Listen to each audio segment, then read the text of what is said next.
Hola, hola a todos y bienvenidos a Historia Full.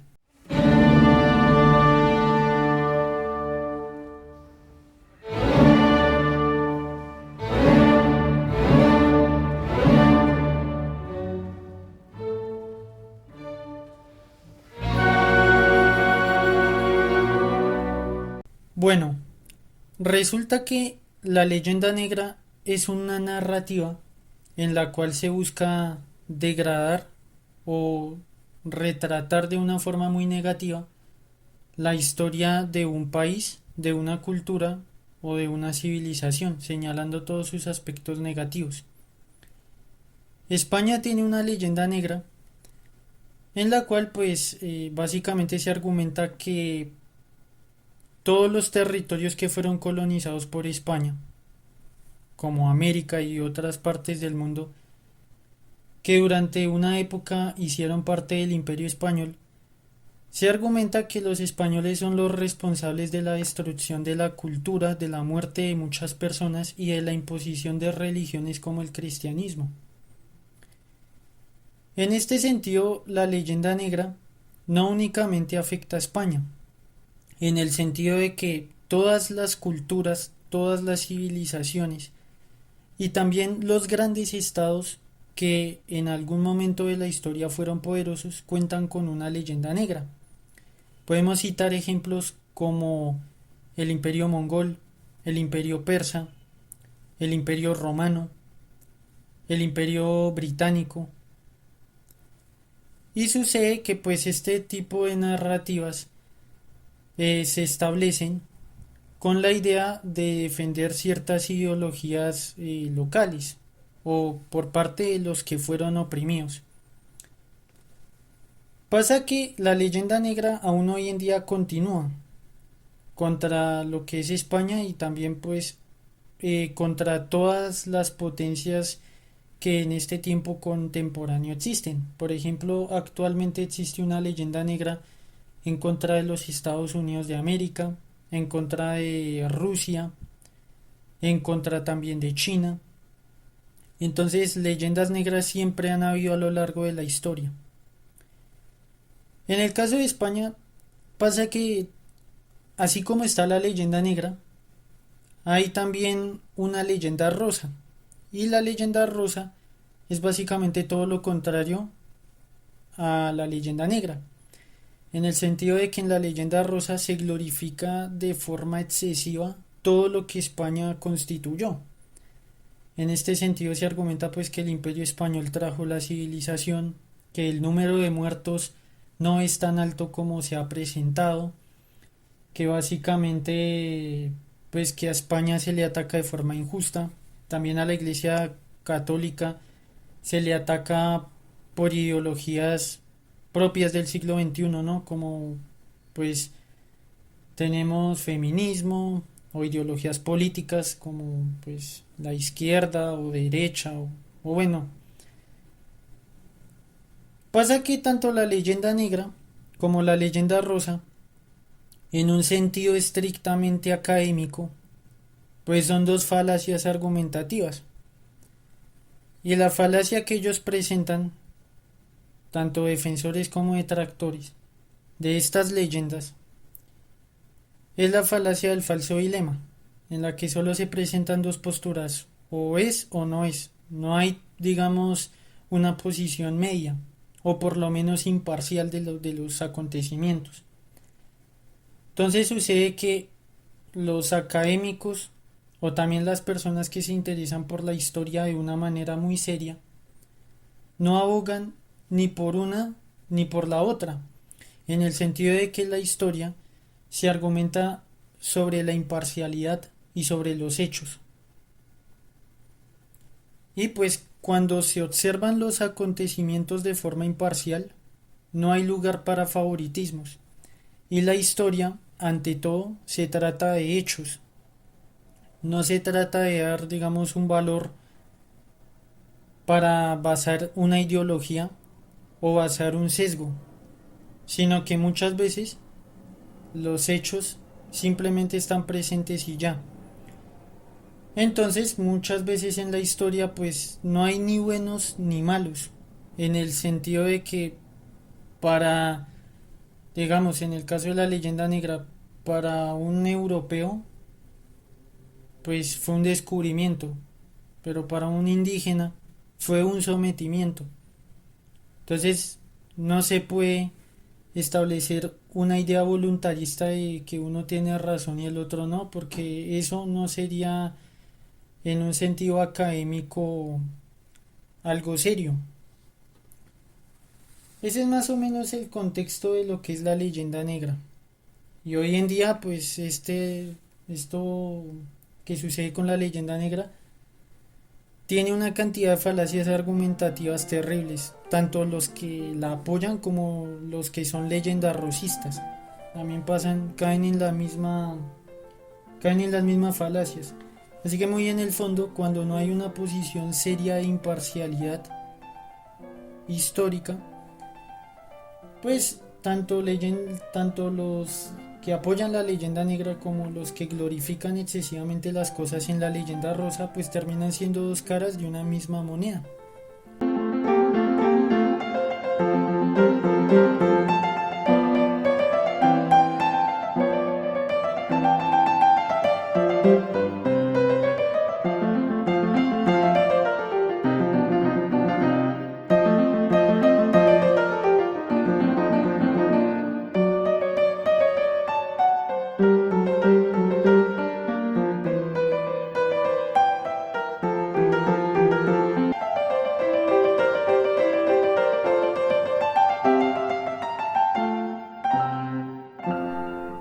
Resulta que durante el siglo XV y el siglo XVI, los españoles iniciaron la exploración y conquista de tierras para la corona española.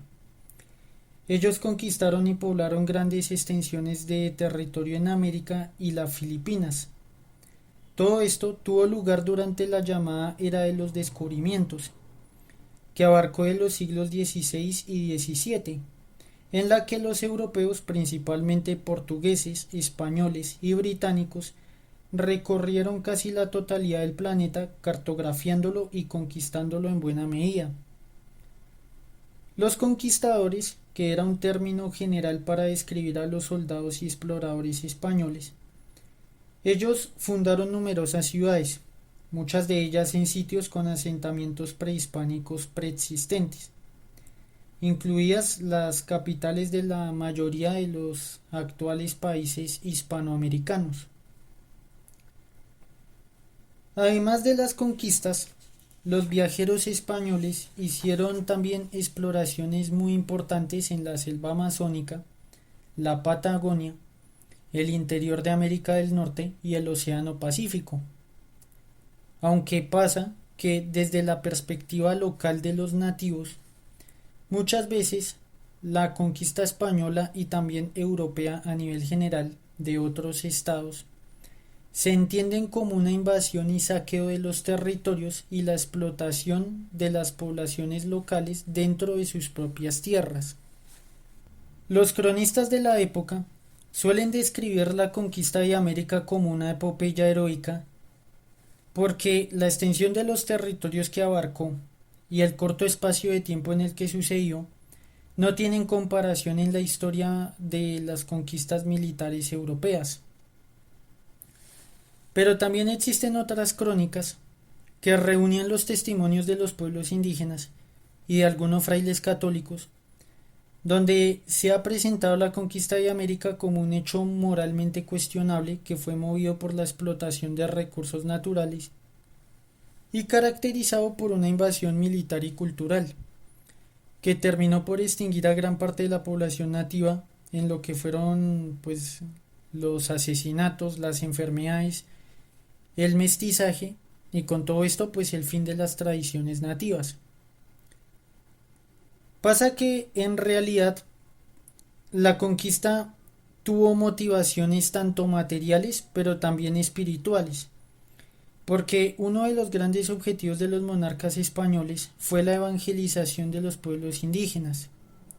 Pues todo esto sucede en el contexto de que España, o más bien la península ibérica durante la época medieval, pues forjó su identidad en el cristianismo. Y el cristianismo se convirtió en una base muy importante de la identidad de los pueblos ibéricos, porque así se fueron formando reinos que hicieron frente a los invasores musulmanes. Y sucede que como los musulmanes habían sido expulsados, pues en el Nuevo Mundo los indígenas no conocían del cristianismo. Por lo tanto, era muy importante para los monarcas llevar el cristianismo al Nuevo Mundo para así establecer una base de civilización que más adelante haría que los indígenas se vincularan a la identidad hispánica.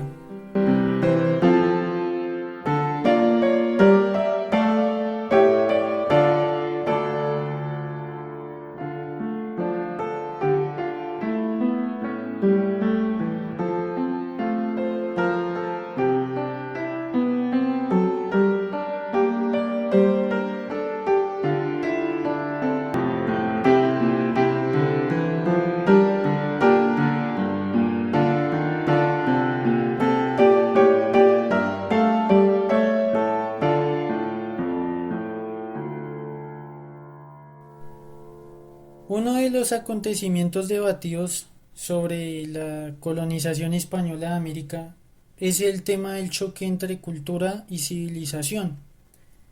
Cuando hablamos de una cultura, en el sentido estricto del término, se entiende como un grupo de población que comparte un mismo linaje, comparte unas mismas costumbres sociales, comparten una misma religión, comparten un mismo idioma y pues tienen una distribución del trabajo.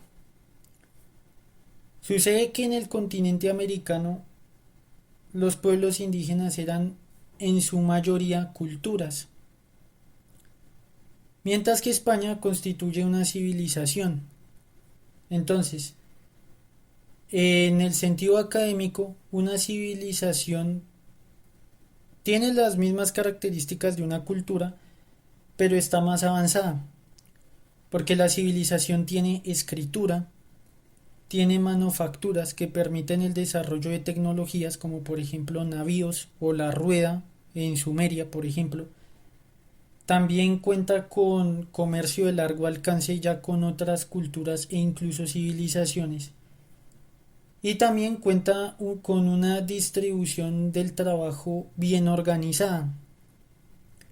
Y aparte de esto también tiene una división administrativa mucho más sólida, basada en leyes, basada también en ordenanzas.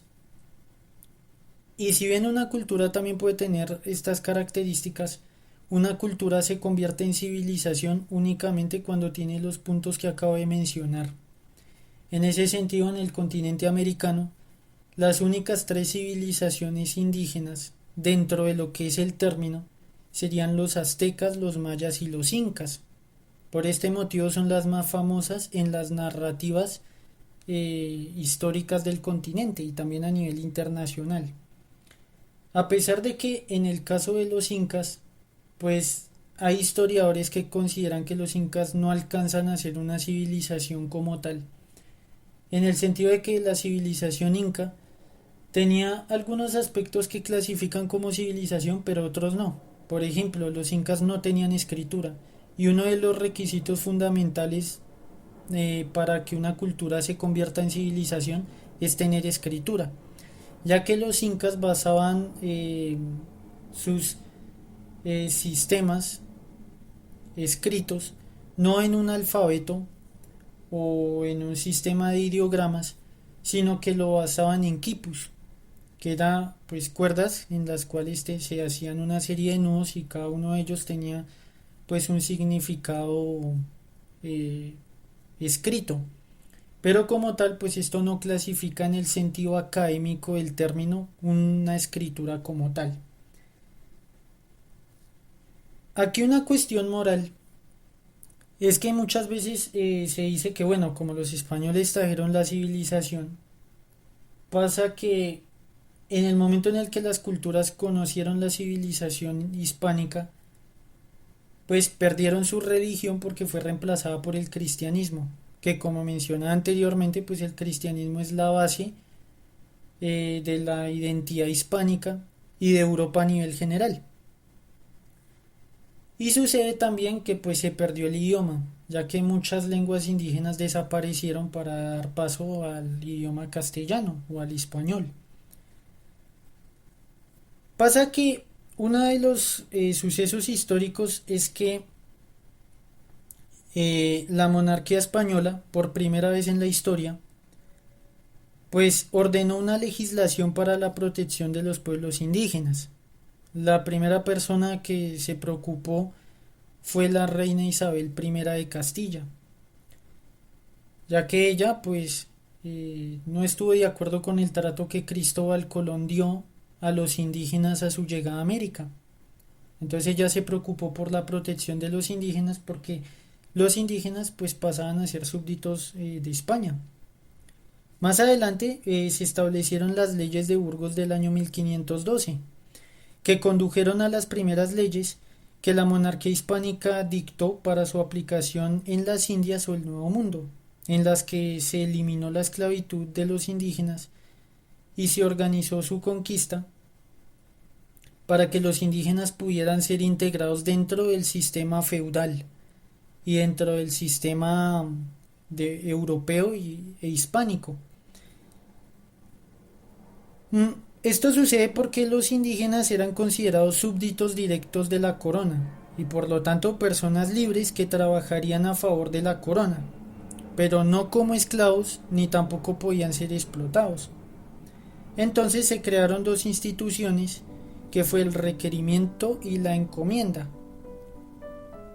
Esto se hacía con el fin de que los indígenas pues aprendieran a trabajar para la corona, pero al mismo tiempo que adoptaran las costumbres hispánicas y por lo tanto europeas, ya que todo esto era nuevo para ellos.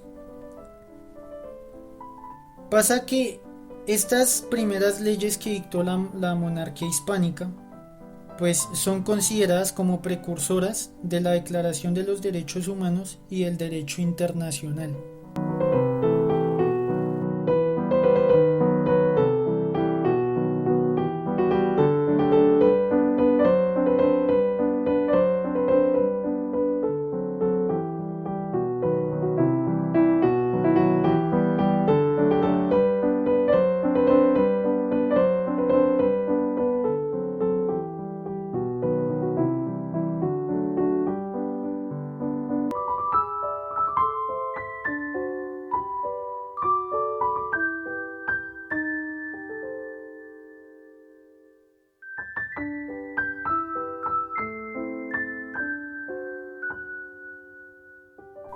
Más adelante también fueron promulgadas las leyes nuevas el 20 de noviembre de 1542 que pretendían mejorar las condiciones de los indígenas de la América Española, fundamentalmente a través de la revisión del sistema de la encomienda y brindando una serie de derechos a los indígenas para que vivieran en una condición mejor.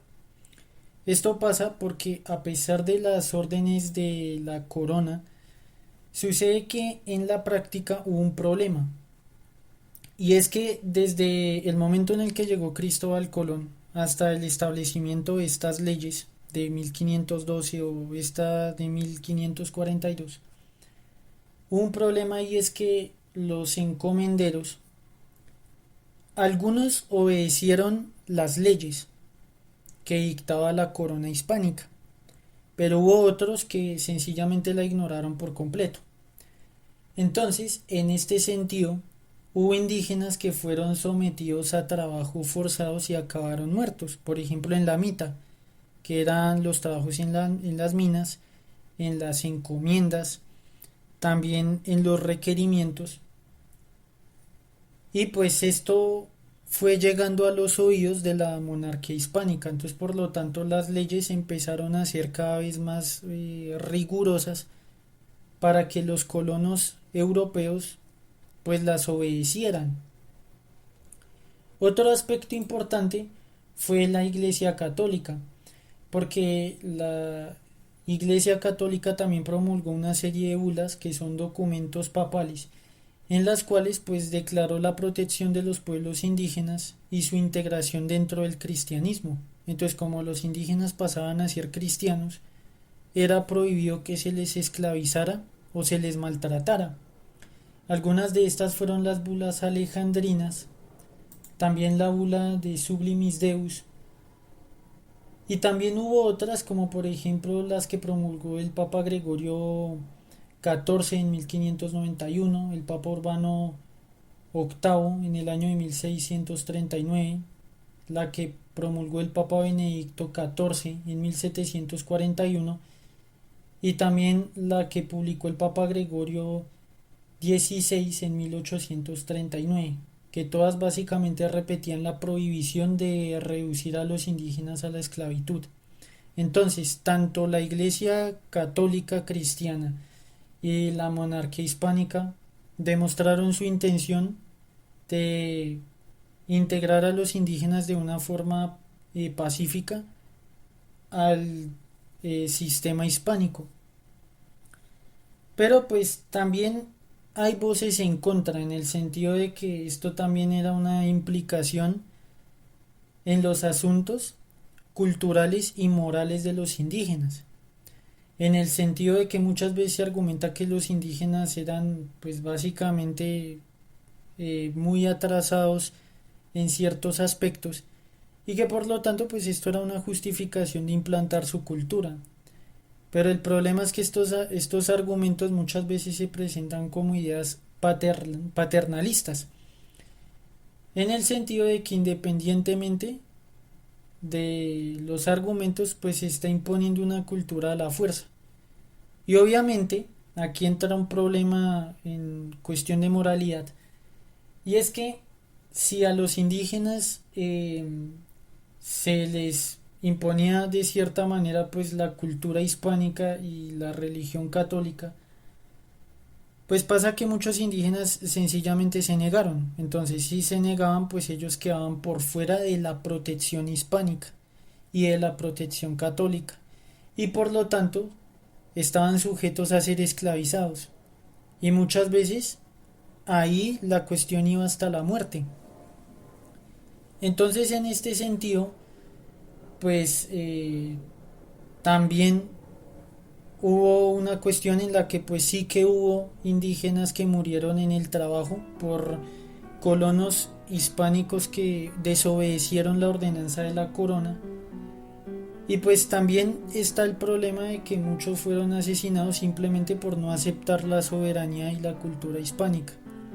Entonces esa también es una implicación moral de que a pesar de la intención de proteger a los pueblos indígenas, pues también venía el otro aspecto de que si no se aceptaba por las buenas, pues igual iba a haber pues consecuencias que probablemente eran fatales. Entonces esto también es una cuestión a tener en cuenta.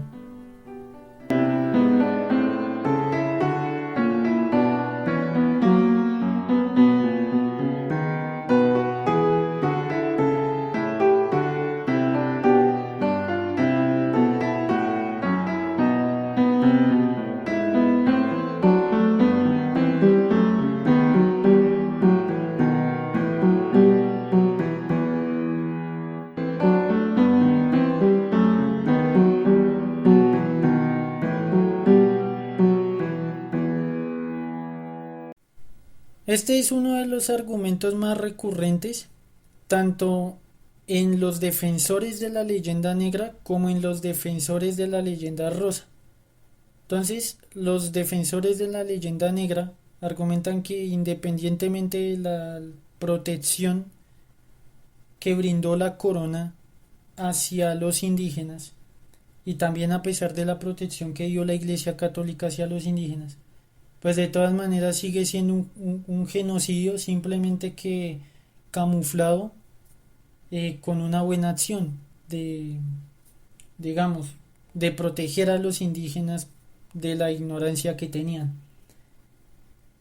Y por parte de los que apoyan la leyenda rosa, pues básicamente es que igual como hubo una protección estatal, pues digamos que la colonización estaba bien, en el sentido de que se protegió a los indígenas, se les llevó la cultura, hubo una preocupación de la monarquía hispánica, pero debido a esto pasa que el tema de la conquista y la colonización de América es vista desde diversos ángulos en lo que tiene que ver con el sentido estrictamente académico,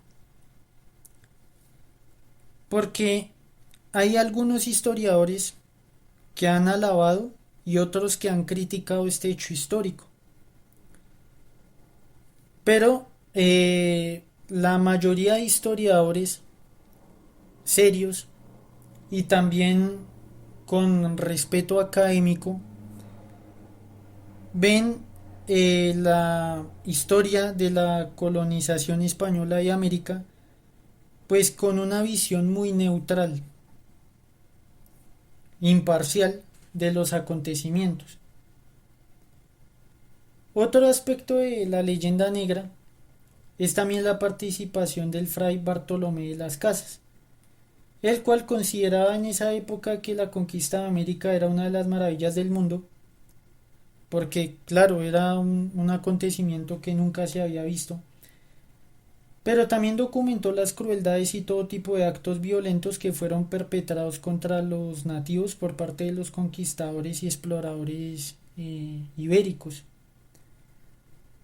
Pero aquí hay un problema y es que algunos historiadores consideran que algunas de las informaciones documentadas tanto por parte de Bartolomé de las Casas como de otros frailes pues contienen cierta tergiversación y también exageración, debido a que las historias crueles, brutales y violentas acerca del trato de los conquistadores hacia los nativos pues se narran todo tipo de cosas terribles.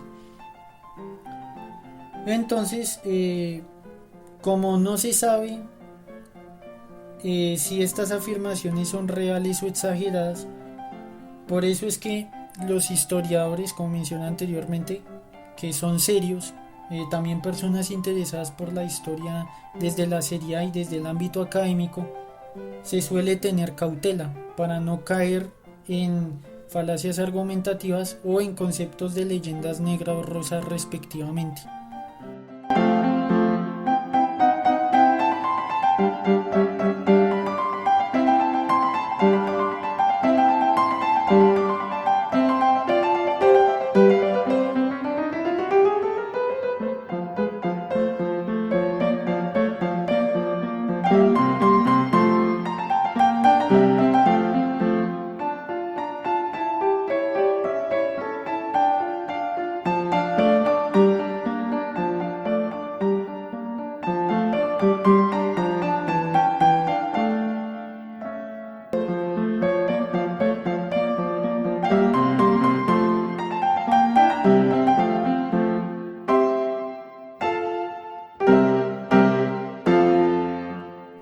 Otro punto de la leyenda negra o leyenda rosa es que se habla muchas veces del sistema de castas colonial. Sucede que en la Europa cristiana había una idea y era la del estatuto de sangre.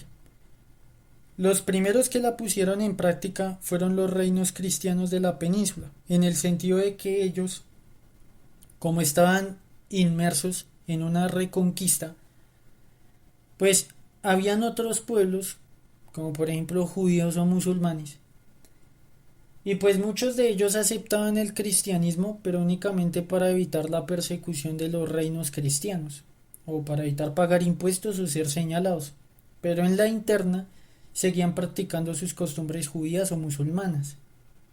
Entonces el estatuto de sangre era básicamente como argumentar quiénes eran verdaderos cristianos viejos, o sea, de siempre, y quiénes eran cristianos conversos, porque el cristianismo como es la base que dio forma a la civilización europea en todos los países que conforman este continente, sucede que el cristianismo era muy importante por una cuestión de que había que practicarlo con la seriedad que corresponde. No era simplemente decir soy cristiano, como pasa en este siglo XXI, sino que de verdad había que integrarse dentro del concepto religioso.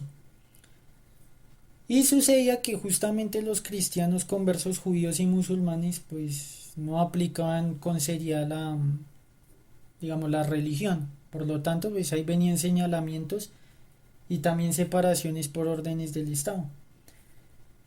Pasa que hay historiadores y también personas que han argumentado que el estatuto es de sangre sería como un precursor del racismo europeo, en el sentido de que argumentan de que básicamente pues los europeos se veían a sí mismos y decían, bueno, nosotros somos cristianos y somos blancos, o por lo menos tenemos rasgos físicos similares, mientras que los que no son cristianos pertenecen a otro tipo de culturas. Por ejemplo, los musulmanes pues no entrarían, árabes, bereberes en el caso de la península ibérica, o otomanos en el caso de Europa.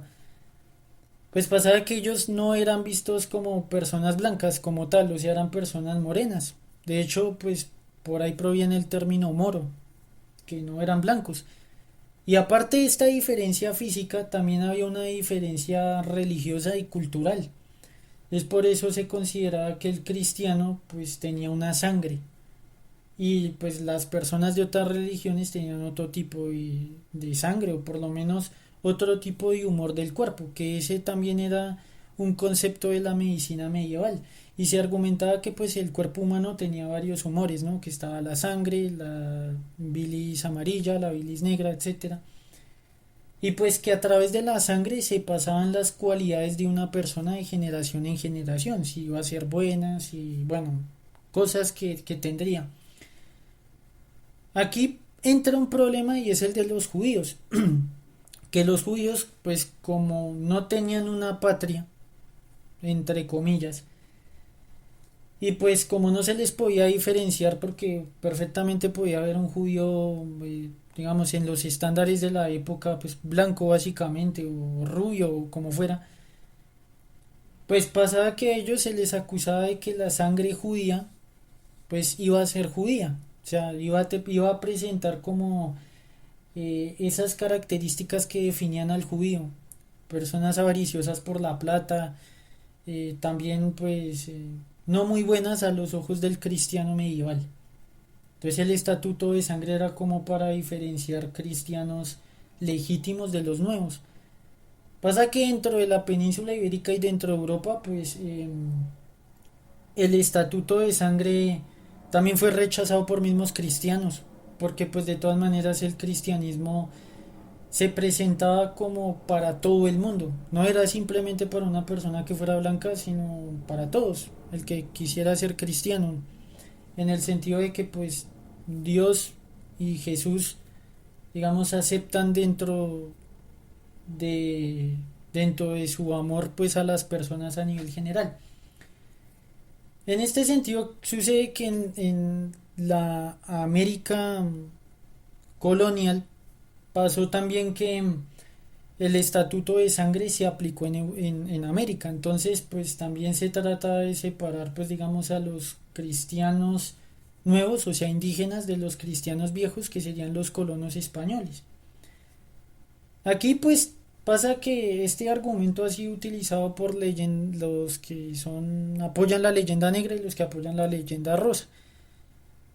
Pero, pues, en un sentido estrictamente, digamos, académico, pues el estatuto de sangre no se puede ver como algo racial, en el mismo significado que tiene en el siglo XXI, porque pasa que en la época medieval era un asunto de religión, mientras que ya la disgregación racial que hubo en el siglo XIX, XX y XXI, porque todavía continúa, ese sí que se basa en un estándar racial. O sea, si ya aparte de que sea cristiano o no, lo primero que se señala es si es blanco o no lo es. Esa es la diferencia con el estatuto de sangre, que el medieval era algo religioso y ya el actual pues está basado en raza, sino que hay falacias en las cuales pues se presentan anacronismos. O sea, un anacronismo es que se comparan hechos de diferentes épocas sin ver el contexto general que sucedía en aquella época. Entonces esto también se traduce en falacias argumentativas. Pasa que en la América colonial este sistema, ¿no?, de el estatuto de sangre se convirtió en una especie de sistema de castas. Entonces se argumenta de que pues básicamente una persona que no fuera blanca pues no podía ascender dentro del sistema administrativo del Imperio Español. Este también ha sido un punto de fuerte debate entre leyendas negras y leyendas rosas.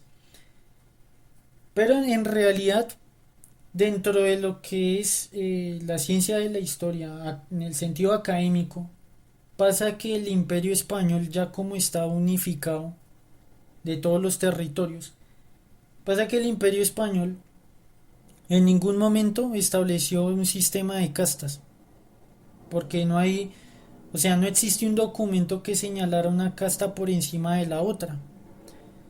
Una prueba de esto es que si los españoles hubieran tenido esta idea desde un principio, pues no habría necesidad de establecer una ley de protección para indígenas. Pero como hubo una ley de protección para indígenas desde el momento en el que Colón pisó el territorio americano motivado por la reina Isabel I de Castilla, pues pasa que no hubo un sistema de castas, por lo menos no a nivel legal.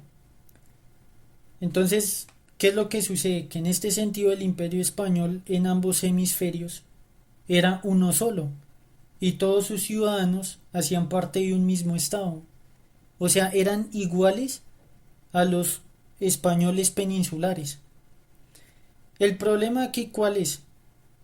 Pasa que si bien los monarcas españoles y la Iglesia Católica pues integraron de forma legal y con buena intención a los indígenas, el problema es que dentro de los virreinatos americanos pues la sociedad sí que tenía un prejuicio de castas, pero ya era algo como social, más no algo estatal, sino que también hay que entender que pues se pueden establecer las leyes, pero tampoco se puede forzar, digamos, a nivel social a las personas a que las cumplan al pie de la letra, porque eso humanamente es algo imposible. Entonces, pues muchos de los gobernantes o personas que eran, por ejemplo, peninsulares, sí que aplicaban dentro de lo social, pues esa marginación. Entonces eso dio la idea de castas. Y al mismo tiempo estaban los criollos, los pues españoles nacidos en tierras americanas.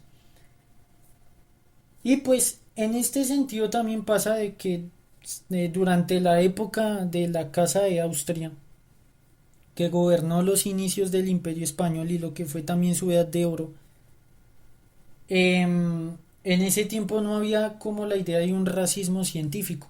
Y pasa que existen pinturas que hablan de castas, ¿no? Que digamos que de mulato y español sale un tipo de persona, porque hay muchos términos, jíbaro, chino, china, vuelta atrás.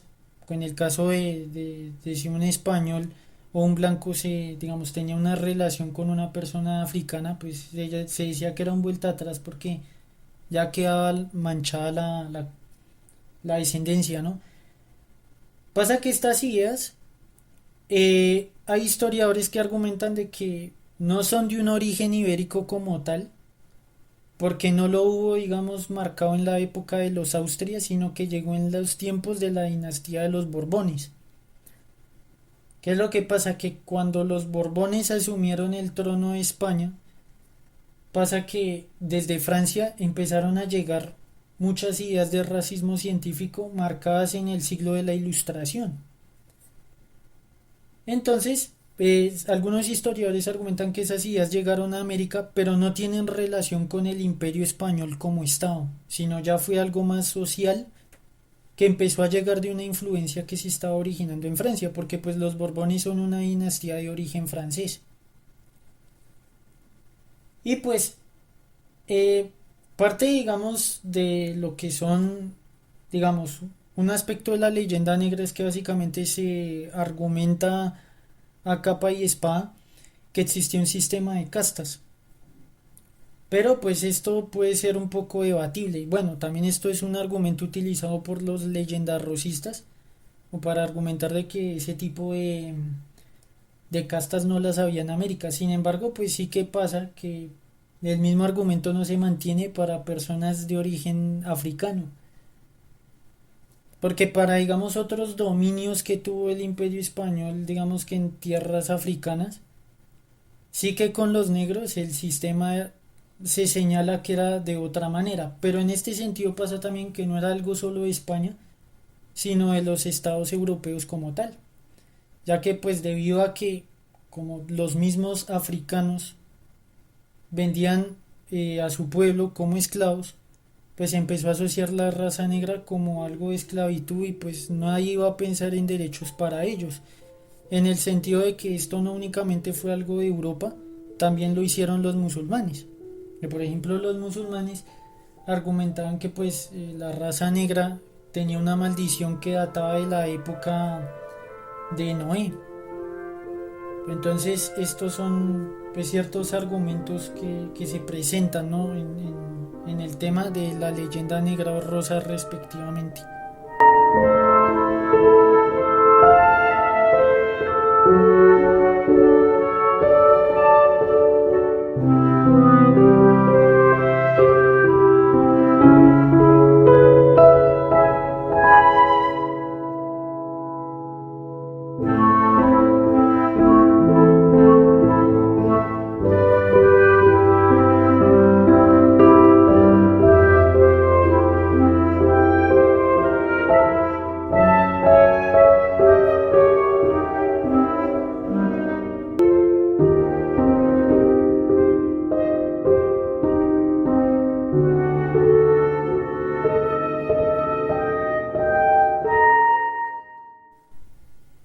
Un aspecto también de la leyenda negra, pero que ya no tiene que ver tanto con la colonización fuera de Europa, sino dentro de la misma Europa, es que durante aquella época en la que España era una potencia mundial, que de hecho había una frase que decía que Dios era español, pues porque básicamente a España todo le estaba saliendo de maravilla.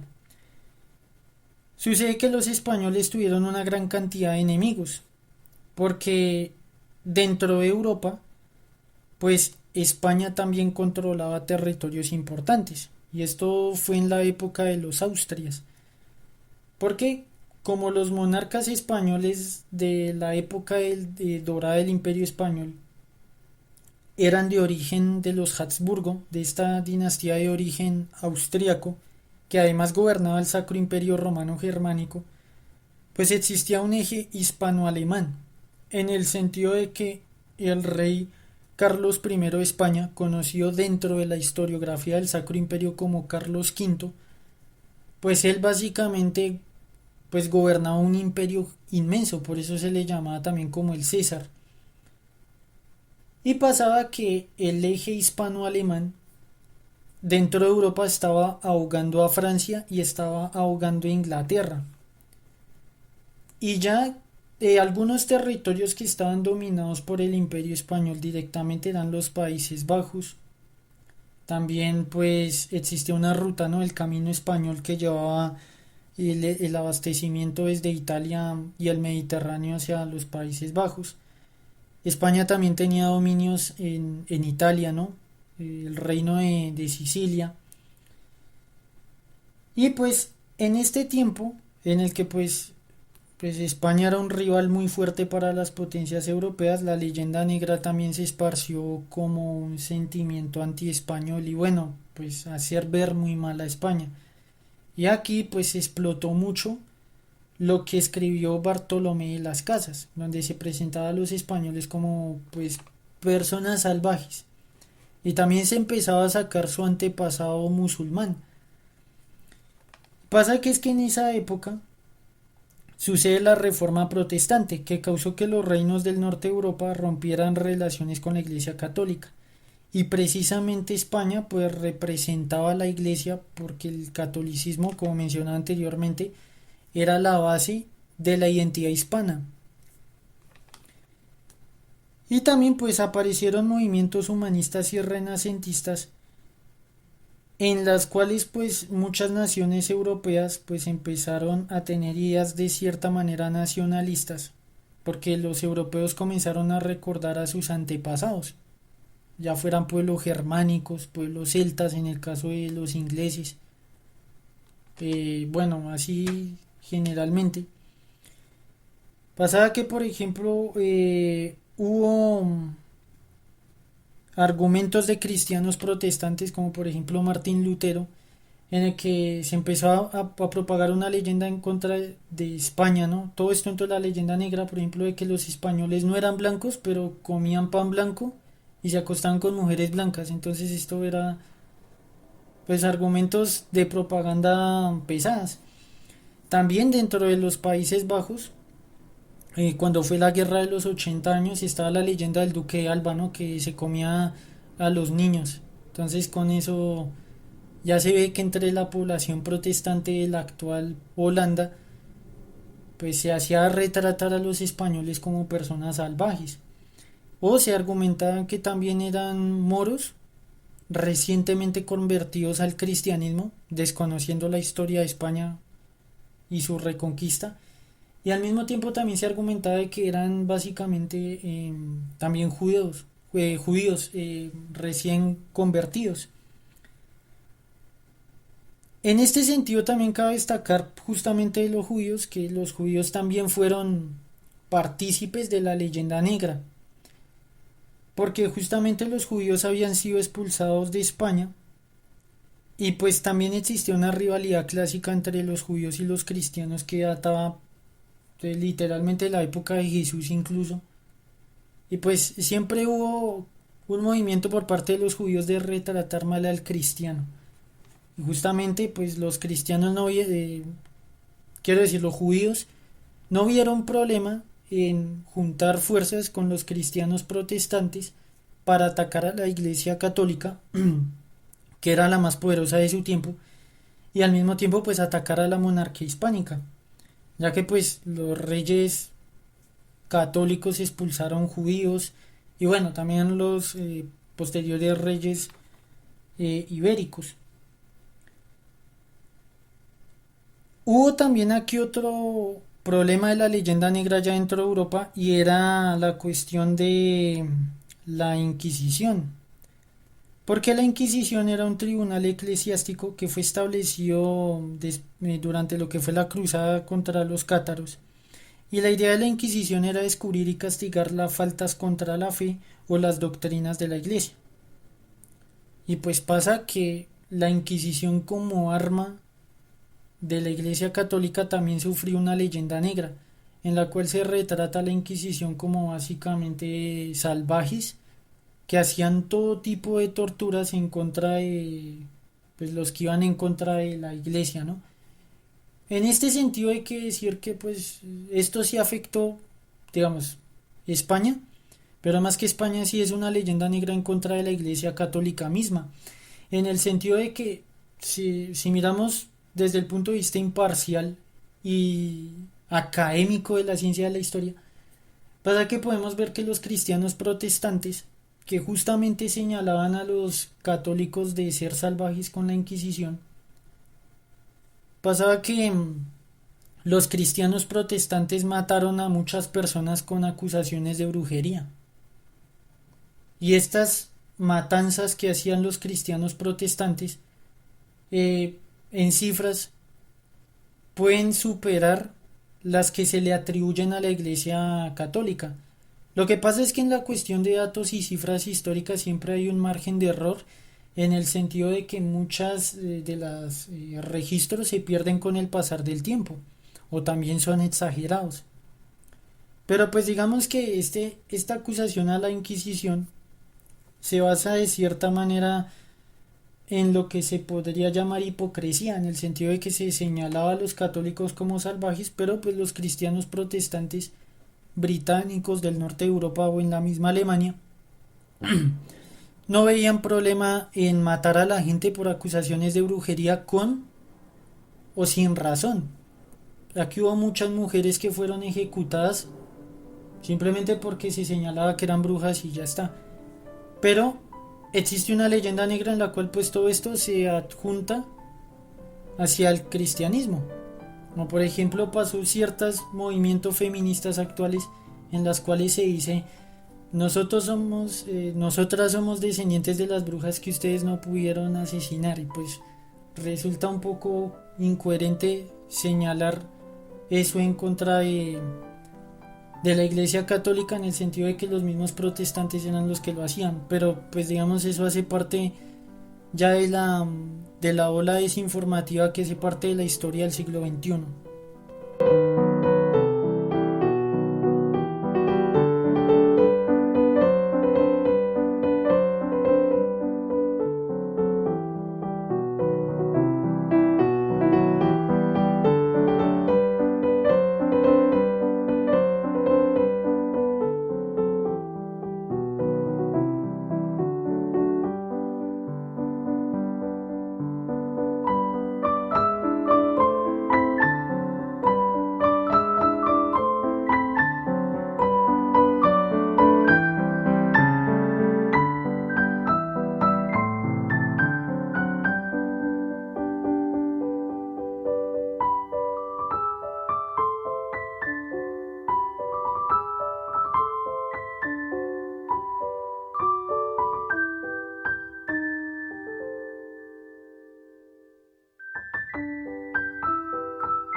Sucede respecto a la Inquisición que en Europa la Inquisición pues también fue establecida en América. Y pues aquí también hubo ejecuciones y asesinatos y también torturas por parte de la misma. Pero también hay cierta afectación con parte de la leyenda negra, en el sentido de que muchas de las máquinas que se le atribuyen a la Inquisición nunca las utilizó. Pero pues se señala de que las usó con el fin de hacer como cierta actividad morbosa de, de una época terrible o malvada. Pero sucede que más adelante los franceses no tuvieron problema en exterminar indígenas en Canadá. Tampoco los británicos tuvieron problemas en hacer la guerra contra los indígenas en Estados Unidos. Tampoco hubo problemas por parte de los neerlandeses de hacer ejecuciones y pues básicamente dominar con mano dura territorios como Indonesia. Entonces muchos de ellos utilizaron la leyenda negra señalando, vea, es terrible lo que España está haciendo, la Iglesia Católica también son terriblemente malos. Pero pues ellos no tuvieron problema en aplicar ese sistema e incluso todavía más peor en sus colonias. Lo cual pues también era algo que en esa época ellos eran muy conscientes de lo que hacían, pero pues claro, como estaban en guerra y eran enemigos, pues la idea era hacer un movimiento propagandístico que pues disminuyera el poder del imperio español. En este sentido, hay que también argumentar que hay historiadores que consideran que la leyenda negra murió con el imperio, cuando pues, ya se independizó América y bueno, sucede el desastre del 98. Y también hay otros historiadores que consideran que básicamente la leyenda negra nació y murió en el siglo de oro español. Básicamente en el momento en el que ya los Austrias, o sea los Habsburgo abandonan la corona española, pues aquí básicamente ya suben la dinastía francesa de los Borbones, pues aquí básicamente la leyenda negra murió. Entonces en este sentido ya se argumenta que pues muchos de los que eh, siguen trayendo el tema de la leyenda negra hoy en día ya son personas que glorifican demasiado el imperio español. Y entonces, claro, al ver que actualmente España pues no es la potencia que fue en su mejor época, y al ver que ahorita digamos Europa está básicamente controlada por los Estados Unidos por medio de la Unión Europea y temas de inmigración y todo eso, pues ven como el recuerdo con melancolía y entonces aquí se empieza a formar, digamos, la leyenda rosa. Entonces muchas veces se argumentan que los que reviven la leyenda negra de aquella época tan antigua son los mismos de la leyenda rosa, que la utilizan para pues hacer la idea de que España actualmente es un estado débil porque hay un movimiento propagandístico en su contra. Cuando desde un sentido estrictamente histórico del siglo XXI, hoy en día el eje del dominio mundial no lo tiene Europa, sino lo tiene Estados Unidos, lo tiene China o lo tiene Rusia.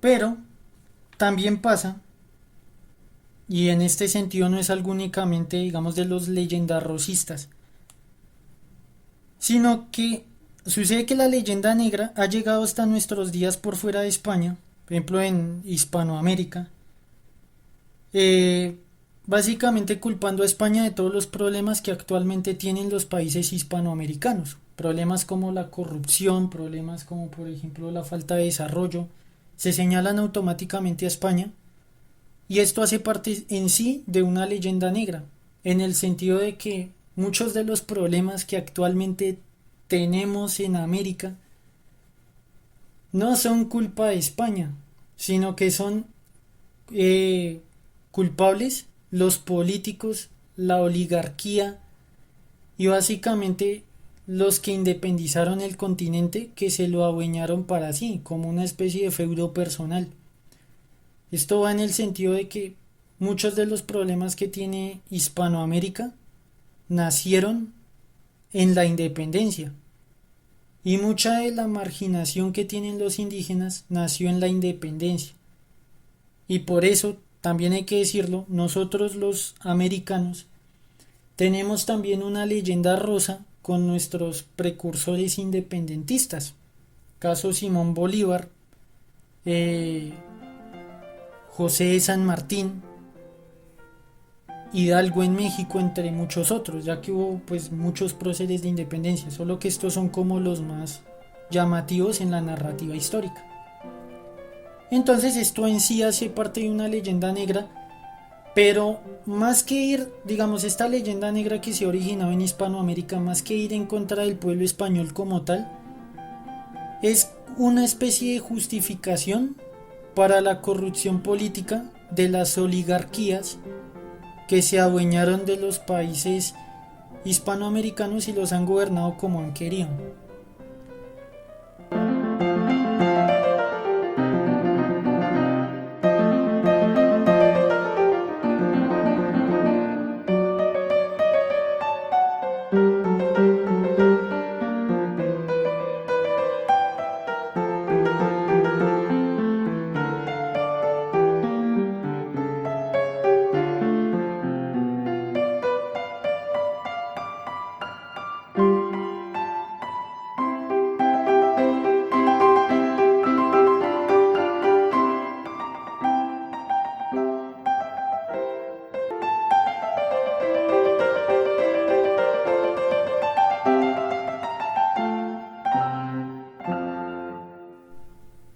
Otro ejemplo de leyenda negra, por fuera de Hispanoamérica y por fuera del territorio español, sucede en la América anglosajona.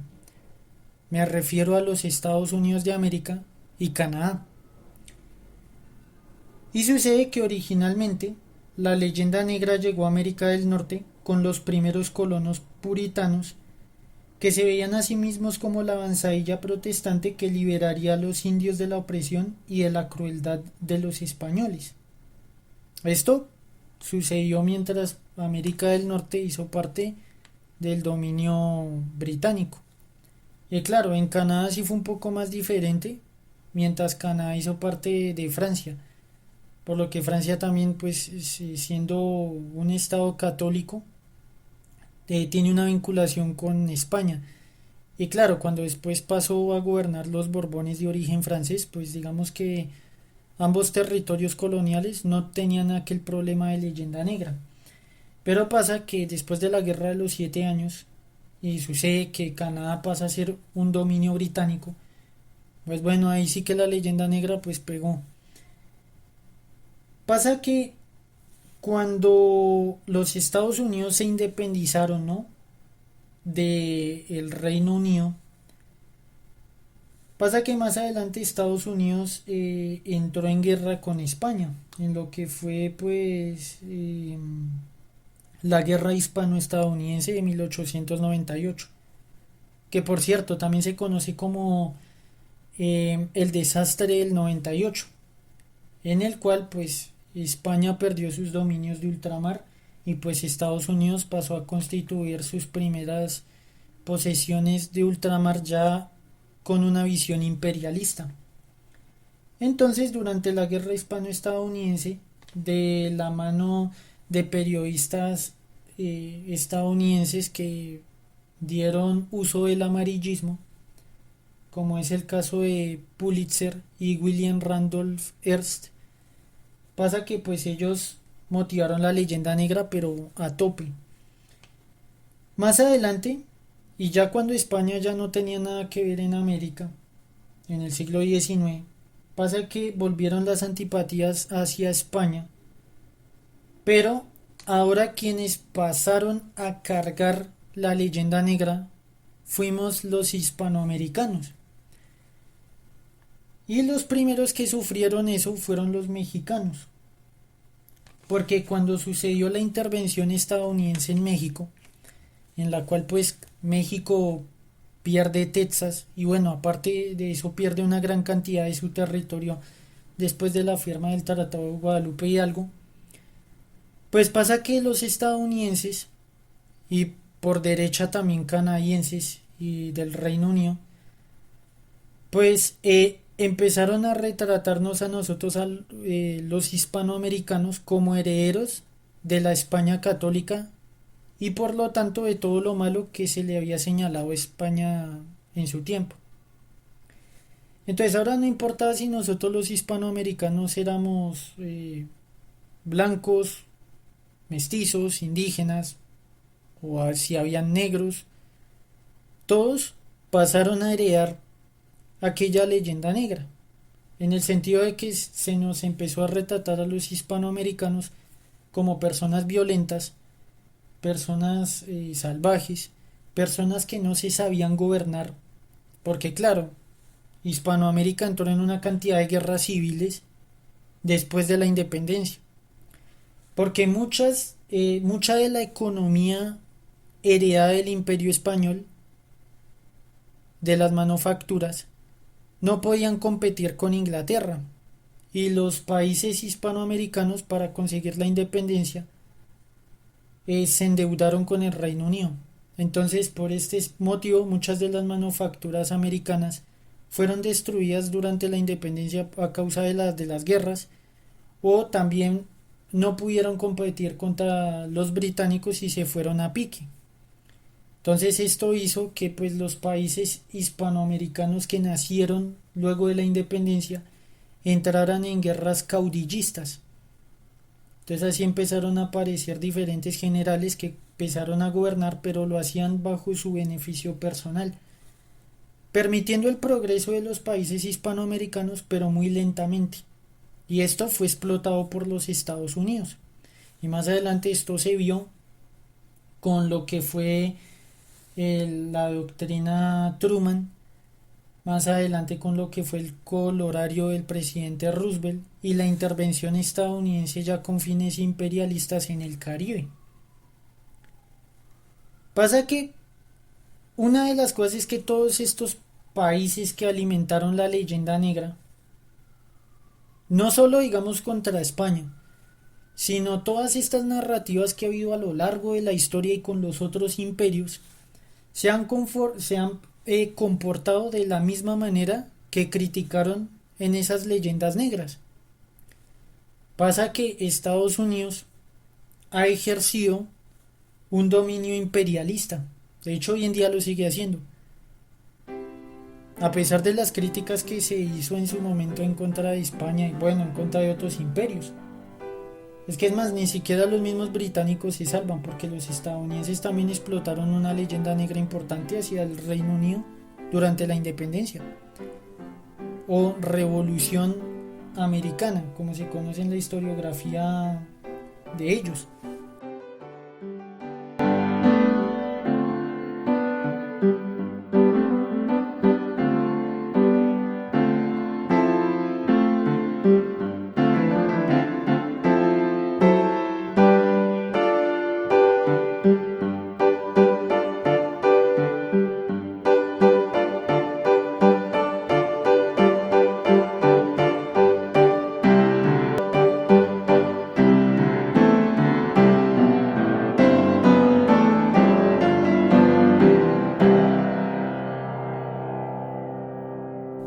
Bueno, en conclusión, la leyenda negra pues ha sido una narrativa que ha estado presente no únicamente en cuestiones imperialistas, sino en todo tipo de cuestiones. De hecho, hoy en día hay leyendas negras por doquier, especialmente con el advenimiento de la tecnología, las redes sociales y especialmente las ideologías, que por ejemplo una de la fuente de leyendas negras actuales son las ideologías, tanto ideologías sociales, ideologías políticas, como también ideologías económicas se han mezclado en conjunto hoy en día. O sea, hoy en día vivimos en la era de leyendas negras por doquier porque la gente que defiende las narrativas utiliza la historia cuando le conviene para argumentar sus ideas. Lo otro lo desechan. Y al mismo tiempo no les importa en una sola ideología meter todo tipo de cosas sin contexto únicamente para ganar la razón. Entonces, pues las leyendas negras están a la orden del día en el tiempo en el que vivimos. Que pues en teoría se supone que no debería pasar esto, en el sentido de que si lo miramos desde la ciencia de la historia como tal, nos encontramos a día de hoy en la cúspide de la historia humana. Porque hoy en día hay tecnología, hoy en día hay información al alcance de la mano, pero pues a nivel de estas ideologías no hay una prosperidad, digamos, cultural o intelectual, porque no se está viendo más allá. Lo que por ejemplo se había criticado en la época de la Ilustración, ¿no? Del enciclopedismo francés, de que bueno, la gente es ignorante o no entiende las cosas porque no tienen acceso a la información. Y claro, durante la Revolución Francesa y pues durante la era de la Ilustración se hicieron enciclopedias para que las personas pudieran obtener acceso a la información y de esta manera pues poder ver más allá de las cosas. Y la falta de información que se consideraba en esa época que era el problema, pues resulta que hoy en día no lo es.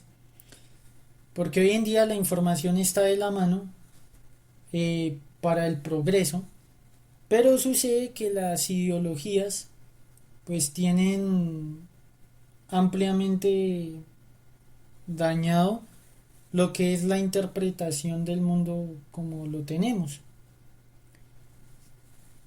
Aparte de esto, pues contra España, la leyenda negra hoy en día pues no se ve tan palpable. O sea, quiero decir, hoy en día, debido a que España ya no es la potencia que fue en el pasado, y debido a que Europa tampoco es la potencia que fue en el pasado, pues la leyenda negra hacia España con el fin de, digamos, desprestigiarla, así, perdón, a día de hoy en el siglo XXI ya no existen como tal, porque los que ahorita están en el foco de la atención son las potencias, las de nuestro tiempo, los imperios actuales, por decirlo de alguna manera. Rusia, Estados Unidos, China, ellos son como los ejes que ahorita están formando alianzas y etcétera.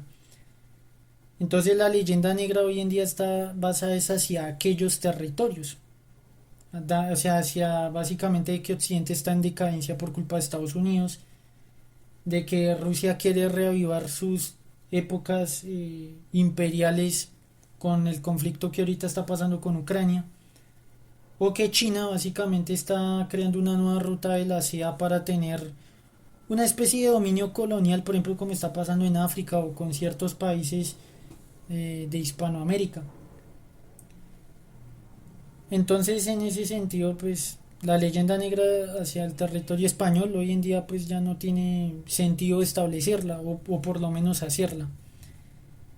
En el caso de Hispanoamérica, la leyenda negra de que los españoles pues de cierta manera tienen tiranía es muy difícil de erradicarla. Esto pasa porque Hispanoamérica formó los actuales Estado-Nación después de una guerra de independencia. Entonces, en este sentido, eh, pretender que, digamos, no se acuse a España como algo colonialista dentro de América es muy difícil. Casi que es imposible erradicarlo porque es la narrativa que se tiene en colegios y en instituciones educativas. De la misma manera que en Europa no se va a quitar la idea de un descubrimiento, porque para los europeos América pues fue un descubrimiento y punto. Mientras que para el americano pues fue una colonización, porque pues cuando hablamos de que se descubre algo desde la visión europea, eso clasifica dentro de lo que en historiografía se conoce como eurocentrismo, es decir, que el mundo gira en torno a Europa. Entonces, si se asumen aquellas ideas de que el mundo gira en torno a Europa, pero se desconoce el progreso de civilizaciones por fuera de Europa y de otros continentes, aquí se puede dar un caso y es que la línea entre eurocentrismo cultural y el racismo se convierte en una línea muy delgada. Entonces las narrativas, tanto dentro de Europa como dentro de América, oscilan como un péndulo entre ambos extremos. Por lo tanto, la idea de una leyenda rosa y la idea de una leyenda negra es muy difícil de erradicar, por lo menos a nivel de instituciones educativas y también de instituciones de Estado-Nación. Pero esto sí que se puede erradicar desde lo que es el pensamiento crítico de cada uno. Porque a raíz del pensamiento crítico que cada uno tenga, sí que se pueden ver los acontecimientos históricos de una manera imparcial. Y ahí es cuando se puede ver más allá de un dogma o más allá de una leyenda o de una pertenencia a una ideología. Y también, bueno, otro problema que hoy en día pasa es que no sé en qué momento se empezó a forjar la idea, pero la política también empezó a ser parte de los argumentos en pro y en contra de uno u otro concepto para todo y las ideologías. Entonces, digamos, la idea de una leyenda rosa, no propiamente, pero en ciertos grados, va dirigida hacia un pensamiento de derecha y también hacia ciertos pensamientos propios del racismo. Claro, el racismo científico que hubo en el siglo XIX y bueno, de lo que pasó en el siglo XX. Mientras que ciertos movimientos también más identitarios, como en el caso de los indigenistas, que también pues es una postura que va mucho a favor de la leyenda negra, también empezaron a tener identificaciones, eh, quiero decir, más tirando hacia la izquierda y han metido todo tipo de ideologías. Entonces el problema que hoy en día hay es que en un argumento se mete de todo en una sola bolsa. Entonces en una sola bolsa meten cosas históricas que les conviene, lo que no lo desechan. Meten ideología política que nada tiene que ver al caso, pero igual lo meten. Meten también ideologías sociales que nada tienen que ver en el caso, pero igual lo meten. Y así se forma como una especie de sopa de argumentos que van al aire y nada tienen que ver entrelazados. Y esto pues hace que se radicalicen posturas porque no hay como una división de conceptos. Entonces, para evitar este tipo de cosas, lo mejor sería emplear el pensamiento crítico, ver las cosas desde un punto de vista más imparcial, porque así se pueden ver todos los escenarios posibles. Y al mismo tiempo, pues lo que sucede es que españoles e hispanoamericanos deberíamos tener una unión más cultural, dejando de lado aquellos prejuicios que pues nada aportan en un sentido pues de cultura y de aprecio hacia la historia. Entonces eso sería lo más importante, la unión entre hispanoamericanos y también pues españoles en pro del pensamiento crítico y en pro también de el estudio de la historia y de la cultura, para así no caer en leyendas, ideologías o falacias argumentativas.